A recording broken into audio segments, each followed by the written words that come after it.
Assalamualaikum warahmatullahi wabarakatuh. Teman-teman semua selamat datang di channel YouTube Agus Ariwibowo ya. Salam kenal semuanya. Saya Agus Ariwibowo, biasanya akrab disapa Uda Agus. Di video kali ini kita akan bahas tentang ta'aruf versus pacaran ya. Nah, jadi ini bagi teman-teman yang masih bingung ya, ta'aruf itu apa, pacaran itu apa. Mudah-mudahan video pendek ini bisa membantu teman-teman memahami tentang ta'aruf, pacaran, dan juga perbedaan di antara keduanya ya. Nah, yang pertama kita akan bahas sedikit ya tentang asal mula pacaran. Nah, yang mana ternyata tujuannya baik ya. Jadi pacaran itu dalam sejarahnya berasal dari nama tanaman ya, tanaman pacar ya, yang itu digunakan untuk memberi warna kepada kuku ya. Jadi kalau ada orang ya yang di masa lalu ya di daerah Melayu yang dia dilamar oleh seorang laki-laki atau dipinang oleh seorang laki-laki, maka seorang wanita ini akan memberi tanda di kukunya dengan pacar, memberi warna merah ya. Sehingga para wanita yang di kukunya ada warna merah tersebut ya disebut sebagai orang yang sedang pacaran ya. Itu kalau di Minangkabau itu disebutnya bainai gitu ya. Tapi kalau di Minangkabau itu orang yang pakai inai atau pacar tadi itu orang yang sudah menikah. Nah, tapi di wilayah Melayu tersebut ya, orang yang menggunakan ya atau memakai pacar tadi orang yang sudah dipinang.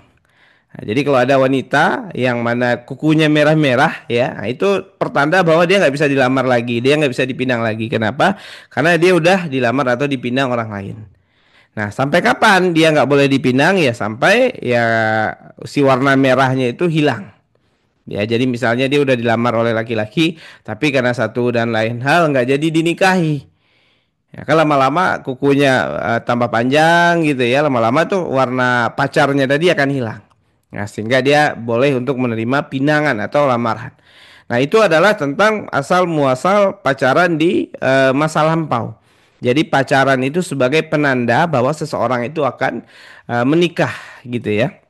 Nah, namun pada hari ini kita melihat bahwa pacaran itu konsepnya sangat jauh berbeda dengan yang di masa lalu atau di masa lampau. Di hari ini pacaran itu lebih kepada kencan ya, di mana seorang laki-laki dan wanita menjalin suatu hubungan percintaan yang diawali dari PDKT ya, lalu mereka saling menyatakan cinta, lalu pada akhirnya mereka membangun hubungan cinta yang mana di dalam hubungan cinta itu ya mereka seolah-olah punya aturan-aturan tersendiri ya, jadi mereka itu punya uh, semacam hak dan kewajiban gitu ya di antara mereka, sehingga ada aturan-aturan khusus lah.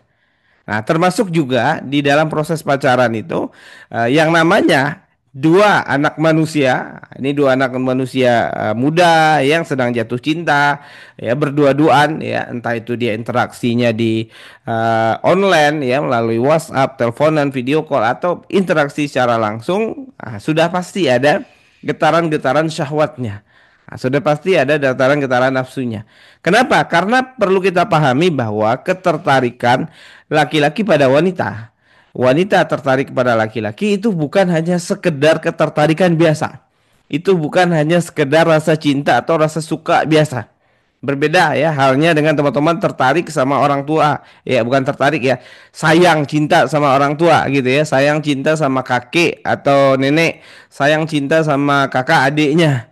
Itu berbeda halnya dengan rasa cinta dan sayang terhadap lawan jenis.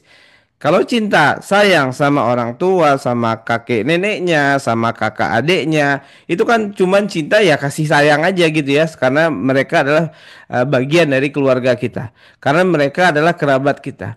Akan tetapi ketika teman-teman tertarik atau cinta, suka sama lawan jenis, maka itu adalah ketertarikan biologis, ketertarikan jantan ya dalam tanda kutip kepada betina gitu ya. Yang mana ketertarikan itu memang Allah anugerahkan kepada kita. Dan tujuannya memang ya di ketertarikan itu ya tujuannya kepanjangannya terjadinya perkawinan dan akhirnya melanjutkan keturunan gitu ya.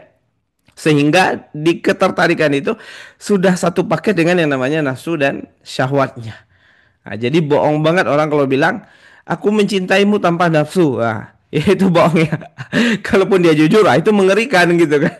Kok nggak pakai nafsu? Jangan-jangan dia nggak normal gitu ya.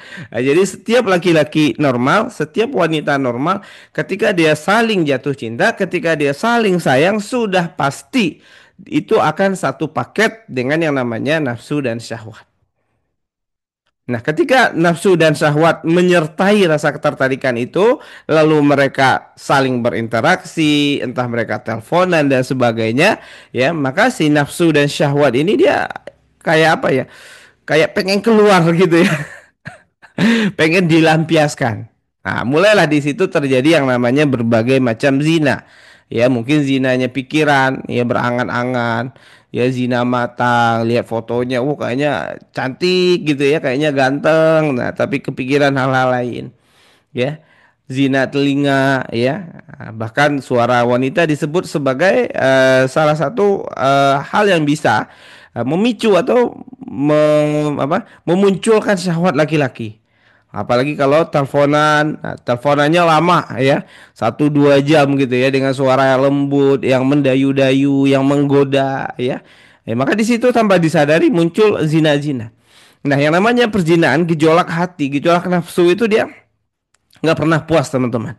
Ya, jadi ibaratnya dikasih satu dia pengen dua, dikasih dua dia pengen tiga, dikasih tiga dia pengen lima gitu ya. Awalnya mungkin lewat chat ya. Lewat chat dia nggak puas, dia maunya video call. Ya, lewat video call dia, wah nggak asik nih, harus ketemuan. Ya, pas ketemuan tatap-tatapan. Wah kayaknya nggak seru, cuma tatap-tatapan doang. Mulailah saling pegangan tangan. Pegang tangan doang, masa sih anak zaman sekarang cuma pegangan tangan gitu ya. Mulailah meminta kepada hal-hal yang lebih buruk ya, sehingga pada akhirnya yang terjadi hari ini perzinaan di mana-mana, hubungan bebas di mana-mana, ya penyakit menular dan sebagainya ya. Nauzubillahi min zalik.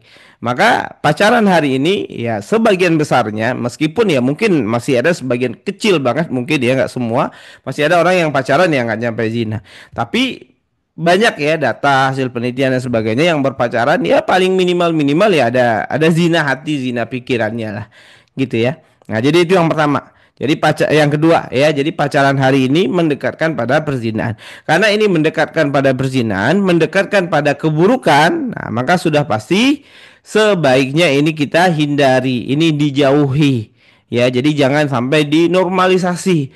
Ya, apalagi kalau ada orang tua ya yang mungkin menonton video ini, ada para guru yang mungkin menonton video ini ya. Jadi kalau misalnya di sekolah ada anak murid Anda yang pacaran, ya jangan Anda dukung gitu ya, jangan Anda normalisasi pacaran tersebut.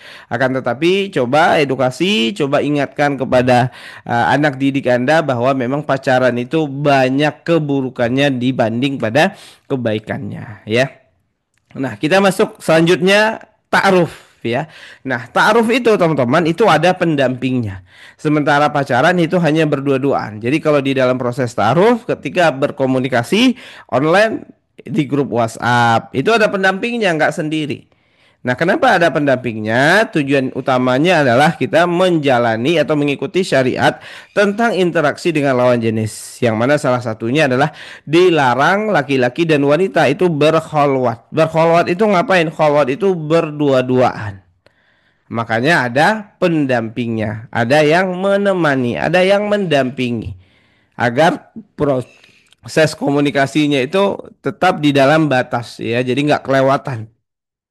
Karena kalau berdua doang ya awalnya mungkin serius ya, lama-lama saling goda dan sebagainya dan seterusnya ya. Nah, tujuannya ada pendamping itu untuk memastikan bahwa komunikasinya ya benar. Untuk menjaga hati masing-masing. Jadi orang yang ta'aruf relatif hatinya lebih terjaga ya, jauh lebih terjaga dibandingkan yang berpacaran. Matanya jauh lebih terjaga, pikirannya pun insya Allah juga jauh lebih terjaga. Jadi proses ada pendamping ini tidak hanya komunikasi online, termasuk juga komunikasi offline. Mau ketemuan, mau diskusi tentang visi misi hidup, mau diskusi tentang rencana menikah dan sebagainya, ya akan ada banyak tuh ya topik-topik diskusi tentang pernikahan yang penting untuk didiskusikan sebelum menikah. Itu ada yang dampingi, sehingga memang saat pertemuan itu ya fokus untuk diskusi saja, tidak ada pikiran aneh-aneh. gitu ya. Karena kalau Anda ada yang nemenin, ada yang dampingi itu tuh nggak, kayaknya sangat-sangat kecil kemungkinan ya sambil pegang-pegang gitu ya. Sambil aneh-aneh gitu ya. Yang mana ini akan sulit terjadi di saat hanya berdua. Kalau hanya berdua kan ada godaannya ya, digoda setan yang ketiga gitu ya. Nah, yang selanjutnya adalah ta'aruf itu ada batasan waktunya. Nah, idealnya 3 bulan, maksimalnya 4 sampai 5 bulan. Nah, kenapa ada batasan waktunya? Agar jelas nih, agar jelas.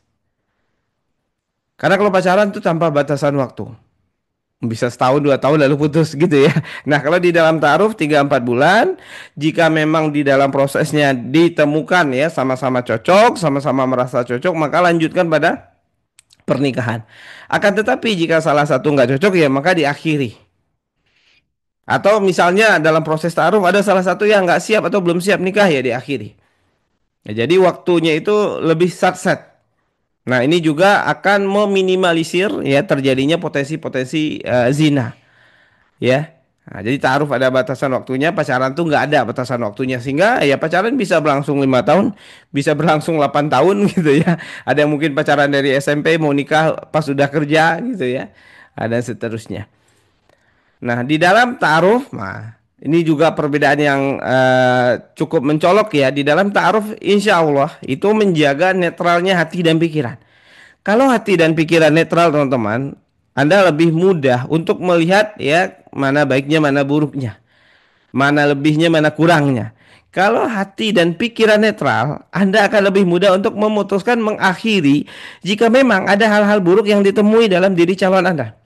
Jika memang ada hal-hal yang akan berpotensi membawa mudarat, Anda ketahui di dalam proses ta'aruf itu. Kenapa? Karena hati sudah masih netral atau terjaga. Kalaupun ada naksir suka itu masih sedikit. Nah, berbeda halnya dengan pacaran itu sudah didominan oleh perasaan sejak awal. Mulai dari falling in love ya, jatuh cinta, naksir, tertarik, lalu PDKT. PDKT kan nggak ada ngobrol hal penting di PDKT ya. Kebanyakan ya saling memberi pujian ya, saling menggoda dan seterusnya. Lalu menyatakan cinta ya, lalu menjalin hubungan percintaan. Nah, ketika sudah dominan perasaan, maka di situ lebih cenderung untuk menerima apa adanya. Jadi kalau misalnya Anda memang tahu nih dia punya kekurangan, dia punya sesuatu yang mana hal itu sebenarnya Anda sadar ya bahwa hal itu bisa berdampak buruk pada kehidupan Anda di masa depan kalau menikah dengan dia. Akan tetapi, ya, karena sudah terlanjur sayang, sudah terlanjur cinta, ya, atau mungkin istilahnya sekarang tuh bucin, ya, budak cinta, gitu ya, sehingga pada akhirnya Anda nggak bisa lagi mikir dengan baik.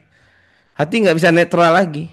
Sehingga lebih cenderung untuk apa? Untuk menerima, untuk memaklumi.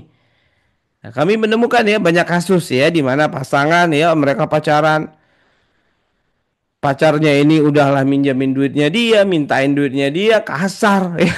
Belum apa-apa, belum nikah ya udah kekerasan dalam pacaran ya. Kalau kekerasan dalam rumah tangga kan ini KDRT ya, ini kekerasan dalam pacaran, KDP gitu.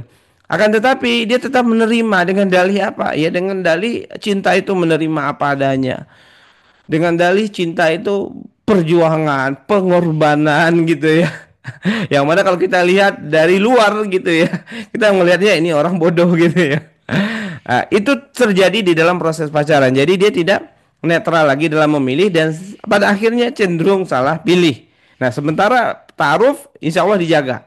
Hatinya netral, kalaupun dia tertarik tapi nggak sampai bucin, ya, nggak sampai dia cinta banget gitu ya. Sehingga ketika akan mengakhiri itu kemelekatan yang dia miliki itu nggak semelekat orang yang berpacaran. Nah, jadi begitu teman-teman. Nah, selanjutnya adalah mengakhiri taruh karena tidak cocok itu adalah hal yang biasa. Akan tetapi ya berbeda ya dengan orang yang mengakhiri pacaran itu potensi patah hatinya jauh lebih besar. Kecewa, patah hati gitu ya, bahkan nggak bisa move on, gagal move on dan seterusnya. Nah, jadi dari sinilah kurang lebih ya yang menjadi ya perbedaan antara ta'aruf dan pacaran ya.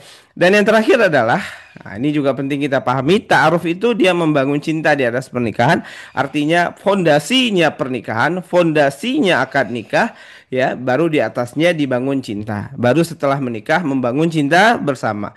Sementara orang yang pacaran, mereka membangun pernikahan di atas cinta. Jadi cinta-cintaan dulu baru menikah. Kalau menikah ya nggak jadi, sementara cinta-cintanya udah terlanjur, akhirnya apa? Akhirnya yang terjadi adalah kecewa dan patah hati gitu ya. Nah, jadi begitu teman-teman ya, kurang lebih ada 7 poin penting ya seputar ta'aruf versus pacaran. Nah, kalau teman-teman misalnya punya tambahan ya, pendapat ya, masukan atau mungkin saran ya tentang pembahasan ini, silakan saling sharing, saling diskusi di kolom komentar. Atau mungkin kalau teman-teman punya pertanyaan, silakan juga tulis di kolom komentar ya. Terima kasih. Assalamualaikum warahmatullahi wabarakatuh.